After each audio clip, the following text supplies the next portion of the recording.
Nottingham Forest ကိုရောက်တော့လေ Arsenal ကိုမနိုင်တဲ့ Postecoglou Nottingham Forest နီးပြတဲ့ Postecoglou ဟာပွဲဥအတွက်မှာ Arsenal ကို 3-0 ဂိုးပြတ်ရှုံးနိုင်ပြီးအဖွင့်မလှဖြစ်ခဲ့ပါတယ်။ Arsenal အသင်းအတွက်ဂိုးတွေကိုပထမပိုင်း32မိနစ်မှာဇူဘီမန်ဒီကပြင်းထန်အားပါတဲ့မြေမကျကန်ချက်နဲ့အဖွင့်ဂိုးသွင်းပြခဲ့ပြီးဒုတိယပိုင်းကစလို့မိနစ်ပိုင်းမကြာမှာပဲအဇေးရဲ့ဖြတ်တင်ဘောကနေယောကာရက်စ်ကပိတ်သွင်းခဲ့သလိုတတိယဂိုးကိုတော့ဇူဘီမန်ဒီကပဲခေါင်းတိုက်ပြီးသွင်းခဲ့ပါတယ်။ဇူဘီမန်ဒီဟာဆိုစီတက်အတွက်ပွဲပေါင်း236ပွဲအာဆင်နယ်အတွက်4ပွဲပါဝင်ကလပ်ကစားသမားဘဝတစ်လျှောက်စုစုပေါင်းပွဲ240ပြည့်ချိန်မှာ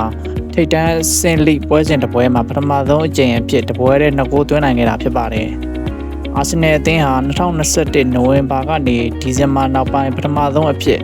ပရီးမီးယားလိအိမ်ဝင်3ပွဲဆက်တိုက်ပေးကိုမရှိဘဲနိုင်ပွဲရခဲ့ပါတယ်။ Nottingham Forest နီးပြအသစ် Postecoglou ဟာပရီးမီးယားလိမှာအာဆင်နယ်နဲ့စုစုပေါင်း5ကြိမ်ဆုံတွေ့ခဲ့ပြီး